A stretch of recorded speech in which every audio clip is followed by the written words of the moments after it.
Hindi to hadlang sa hangarin ko, wagas ng pag-ibig sigaw ng puso ko. Pag-ibig ko sa'yo ay iba. Hello! Hello! Good afternoon sa ating lahat. Good afternoon, good morning, good evening sa kasulok-sulukan ng daigdig. Okay, ako ngayon ay magsasagawa ng isang interview tungkol sa pasubo daw. Tungkol sa relasyon o mag-asawa ng pagkikipag-asawa ng mga Pilipina at saka Espanyol.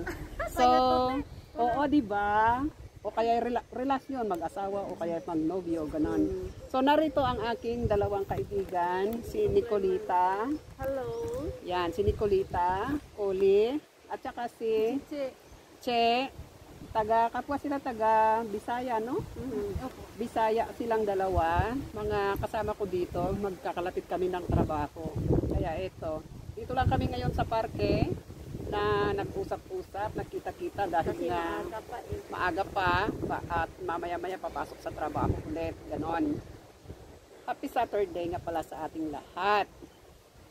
Ako po ang inyong lingkod, si Madeline. Yaw! Okay, so umpisahan natin ang ating interview. Si Nicolita, Nico ang tawag ko sa kanya, ay mayroon siyang asawang Espanyol. Okay? So si Che, single pa. Boyfriend niya Espanyol. Maghanap pa ng boyfriend. Maghanap pa raw ng boyfriend.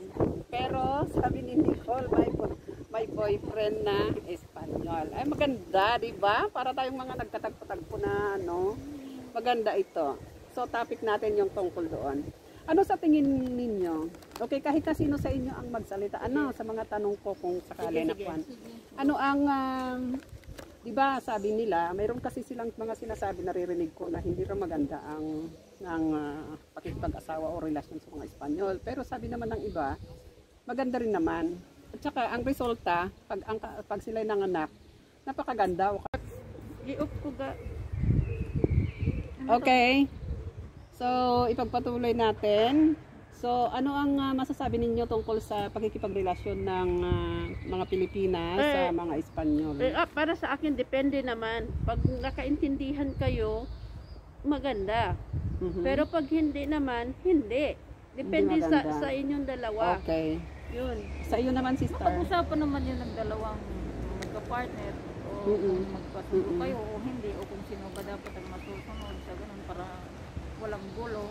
Okay. Oo, napakaganda, di ba? Oo, kasi sa kanila naman, hindi naman sila yung sa kanila, sabihin mo sa kanila na ganito gusto ko, ganito. Hindi naman sila nagre-react na o pinipilit, dapat, gano'n. Oo, hindi ka naman pinipilit pag ayaw mo, hindi ka naman nila pipilit. Oo nga, parang mas gusto pa nga nila yung gano'n, yung open ka na magsabi open ka. Sa kanila, kung ano yung gusto mo, hindi yung itinatago mo kasi hindi nila tama yan. maintindihan. Tama yan. Kasi sa atin yung kinikimkim natin, no? Kinikimkim natin, minsan masama yung loob natin. Sila hindi nakaintindi kung masama ba loob mo sa kanila o hindi kasi kailangan mo. Pero parehas naman din sa Pilipino at sa Espanyol eh. Parehas na alin? Sa anong bagay? Ang relasyon ba, yung mag-asawa, ganun din naman eh. Kaya lang, oo nga. So, kaya lang kung minsan kasi sa atin, may pagkakaiba lang talaga. Yung kultura natin ba na ganoon na, yun mahilig tayo na magkim-kim, di ba? Pero sa kanila, parang very vocal sila. Vocal sila na magsalita. Open-minded sila. Sa atin kasi hindi. Yung parang sa kanila, pag galit sila, sasabihin nila. Sa atin minsan, pagkatapos nun wala na. Wala na. In a minute, wala na sa kanila yun. Pero sa yun ang maganda. Diba? Yung sa atin lang kasi, yung nakaraan na, sige, iniisip pa natin, yun ang problema. Pero sa kanila, wala na yun. Wala na yun. Madali lang sila magalit. So pagkatapos nun, yung pagsasalita nila, pag-uusap o pagkagalit nila, ganoon man, o kaya kung ano man, ay wala na. Kaya sila, minsan pag hindi nila inisip na yung nakakasakit sa loob mo, minsan. Pero wala lang. Para sa kanila, parang sinasabi lang nila kung ano yung totoo, kung ano naramdaman nila. Ayaw kasi nila yung naglalay ka, di ba? mas Yun ang isa sa maganda na ugali Maganda nila. sa kanila kasi Oo, open magandang sila. ugali nila. Open, tapos talagang sinasabi nila kung ano, pagkatapos nun, wala na. Yung Oo, ganoon. yun sa kanila. Yun ang magandang bagay sa sa kanila na maganda rin na i-adapt natin. Sana nga ma-adapt natin mga Pero nakasanayan na natin yun iba, magka-opposite kasi tayo ng ugali nila. Oo. Opposite nga. Okay.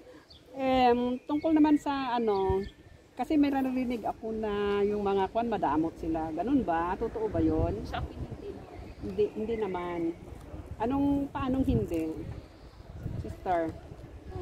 Ibig sabihin yung nag-share kayo yung ganoon o Oo, hindi? mag-share Nag-share lang. Oo. Kasi sa atin din, ikaw din, Nico, ganun din, nag-share din. Kasi sa atin kasi is, ang lalaki, Sa atin kasi, sa Pilipino, parang pag yung mag-asawa, parang lahat sa lalaki na yung gastos, lahat-lahat sa kanila na. Pero dito kasi, sa kanilang mga Spanish, share lang. Share lang talaga. Ganon. Pero maano ako doon, sister ha, doon sa sinabi mo na yung mga kalalakihan. Pero generally speaking talaga lalaki. Pero sa totoo lang, in realidad na sinasabi nila is babae naman ang talagang kwan doon sa atin din. Hindi naman. Oo. Mas nahihirapan ang babae, di ba? Kaya nga, Sa pinansyal.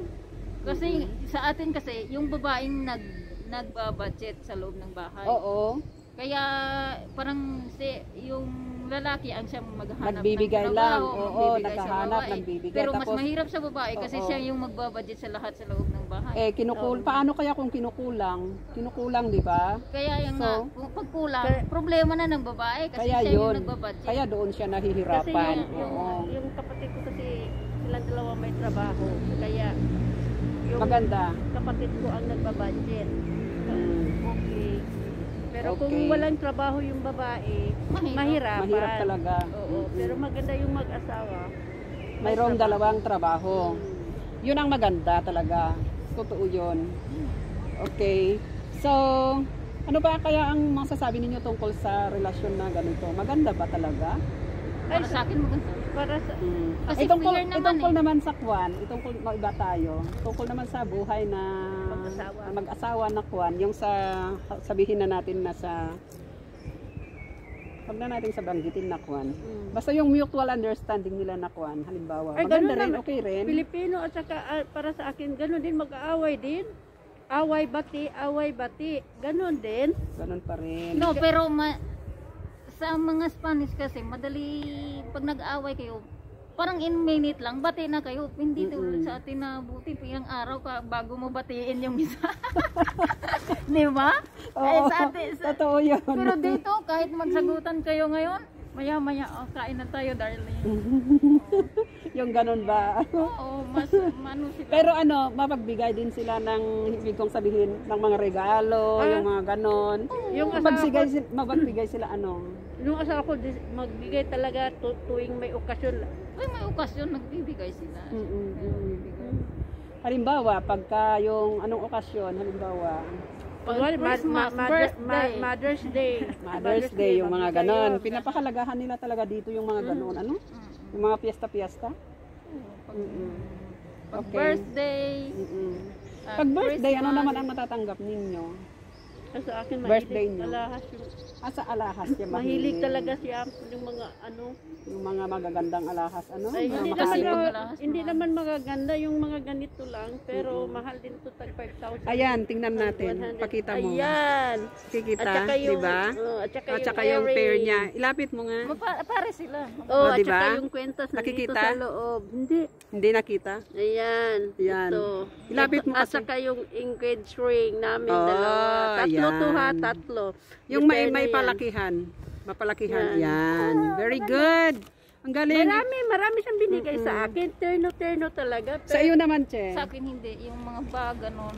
Sa mga bag. May bag. Depende. Ito din binigay niya. Ibig sabihin, depende sa hilig din ninyo. Hindi. Tinitingnan Oo, nila. ganon sila. Tinicheck nila kung kung saan ka mahilig, doon ka nila bibigyan. Mayroon Yung kanila akong bag. bibigyan. Bag, alahas ito. Bigay niya yan. Kasi sa Very akin good. Ang nanonotice babait na. naman pala nila. Yung mga Espanyol na ito. Oo. So, ibig kong sabihin, maganda palang magpalahi sa kanila. Siyempre, maganda yung rasa. yung Ikaw, pwede ka kasi Pwede bata pa ako. ka pa. Bata ka pa. Kami hindi Ay, na. bakit naman sa iyo, Nico, hindi na? hindi na pwede. Hindi na pwede. Sige, bibigyan na lang kita. Ah, ang galing niya, bibigyan talaga daw. Bigay mo sa akin. Para yung mana, yung kayamanan mo ipamana mo. Ipamana mo sa kanya. Ganon. Ganun lang. Aba, maganda. Gusto ko to.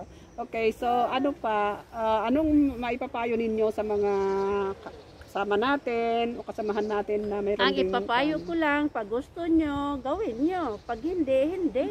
Magiging honest lang sa sarili. Oh, Kung nagustuhan nyo, sabihin nyo. Kung hindi, pag ayaw. Kung ayaw, Wala namang ibang masabi kasi kasi, wala namang problema sa oh, kanila. di ba wala tayong masabi kasi sila naman nagdala sa sarili nila sa opinion nila kung anong ano.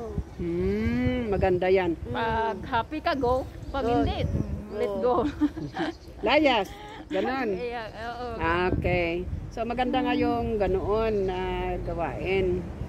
Ganda pala naman talaga yung pagkikipagrelasyon din. At ako'y natutuwa na kayong mga kaibigan ko ay masayang-masaya din sa inyong pagkikipagrelasyon sa inyong mga Ito din, asawa. naubos ko na. At yung inyong boyfriend. Maganda iyan. So ano pa? boyfriend. Wala na ba kayong masasabi pa? Wala na, basta okay na yun. Okay na yun. Okay na. Okay. Baka mayroon pa kayong iniisip na ano, halimbawa ganito. Di siyempre ikaw Nico, ang asawa mo Espanyol na. So ibig sabihin, paano yung estado ng iyong papel? Espanyol ka rin? Komunitaryo. Komunitaryo ang tawag doon. Oo. Covered ako Okay. sa kanya. Oo, pagkasal kayo, komunitaryo. Hindi ka naman pwede magiging Espanyol kagad. Kasi ngayon, mayroon ng exam. Kahit asawa ka ng Espanyol, kailangan mo pa rin mag-exam Mag-exam. para makakuha ka ng yung Pero, makakuha ka ng oo, Spanish pero sa akin passport. hindi na kasi pag next 15 years na yung Ilang taon nga pala yung komunitaryo mo? Kada ilang taon? 10 years next Ay, kada this 10 year, years. 15 years na po. Every 15 years? Tapos Hindi, 10 sa una, 5 years. Oh, Di ba? Oh, And then the next is 10 years. And then 15 days. 15 years. 15 years na. So ngayon